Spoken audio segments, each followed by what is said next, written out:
বন্ধুরা, আজকে আমি নিজেই অবাক যে ভেজলিন ব্যবহার করে এত সুন্দর কাঁচের মতো চকচকে ফর্সা উজ্জ্বল ত্বক পাওয়া যায়।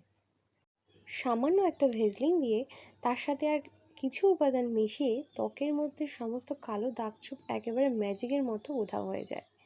Hello everyone, welcome back to beauty update Bangla. বন্ধুরা, আশা করছি তোমরা সবাই ভালো আছো।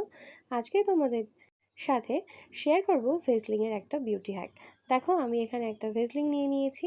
তার থেকে সামান্য একটুখানি পরিমাণে ভেজলিং আমি এখানে নিয়ে নিচ্ছি এবং এর সাথে মিশিয়ে নিতে হবে তোমাদেরকে 1 চামচ পরিমাণে নারকেল তেল। এই দুটো উপাদানকে খুব ভালোভাবে তোমাদেরকে একসাথে মিশিয়ে নিতে হবে। আজকের এই ঘরোয়া উপায়টা আমরা দুটো স্টেপে করব। প্রথম স্টেপে আমরা নারকেল তেল আর ভ্যাসলিনকে খুব সুন্দরভাবে একসাথে মিশিয়ে নেব।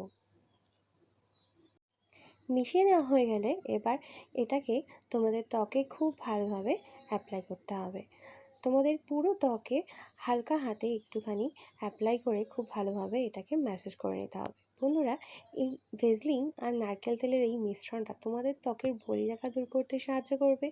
ত্বকের ওপরে এক্সট্রা ধুলো বালি ময়লা বা কালো দাগছোপ থাকলে সেগুলোকে তুলে ফেলতে কিন্তু সাহায্য করবে।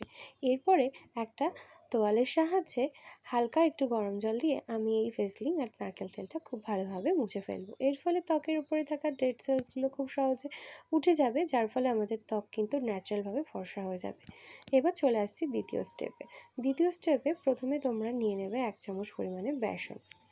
বন্ধুরা, তোমরা তো জানোই যে বেসন আমাদের স্কিনের জন্য কতটা উপকারী বা কতটা ভালো একটা ন্যাচারাল ইনগ্রিডিয়েন্টস। বেসন আমাদের ত্বককে কিন্তু প্রাকৃতিকভাবে উজ্জ্বল ফর্সা করতে সাহায্য করে এবং এর সাথে মিশিয়ে দিতে হবে সামান্য একটুখানি পরিমাণে হলুদ। রান্নায় যে হলুদের গুঁড়ো আমরা ব্যবহার করি, আমরা কিন্তু সেই হলুদের গুঁড়োই এখানে ব্যবহার করছি। তোমরা চাইলে কাস্তুরি হলদিও কিন্তু ব্যবহার করতে পারো, তবে হ্যাঁ, কাঁচা হলুদটা এখানে ব্যবহার করো না।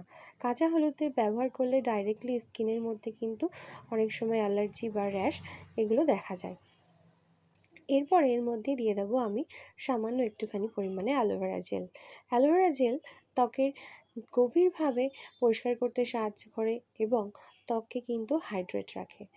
তারপরে এর মধ্যে আমি মিশিয়ে দিচ্ছি একটা শ্যাম্পু। এখানে আমি অর্ধেক পরিমাণে শ্যাম্পু মিশিয়ে দিচ্ছি। তোমরা যে কোনো ধরনের এরকম শ্যাম্পু মিশিয়ে দিতে পারো। আমি এখানে ক্লিনিক প্লাস শ্যাম্পু ইউজ করছি। অবশ্যই কিন্তু শ্যাম্পুটাকে ট্রান্সপারেন্ট হতে হবে, মানে এরকম সাদা কালারের হতে হবে। তাহলে কিন্তু তোমাদের ত্বকের জন্য এই প্যাকটাতে খুব ভালো কাজ করবে।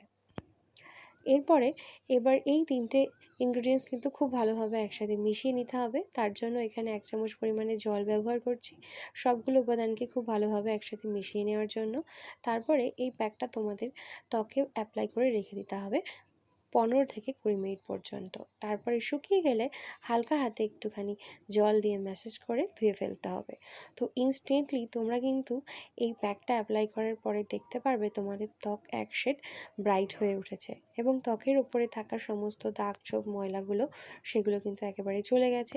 তো এই উপায়টা তোমরা কিন্তু সপ্তাহে 2 দিন করতে পারো, তার বেশি করবে না। 2 দিন করলেই কিন্তু তোমাদের ত্বকের জন্য যথেষ্ট। ত্বকের উপর থেকে সমস্ত দাগ ছোপ ট্যানিং একেবারে ম্যাজিকের মতো উঠে যাবে। তো বন্ধুরা, দেখে নাও তোমরা রেজাল্ট। আমার ত্বকের উপর থেকে কিন্তু সমস্ত কালো ময়লা ট্যানিং সমস্ত কিন্তু উঠে গেছে এই প্যাকটা অ্যাপ্লাই করার পরে। তো টাটা।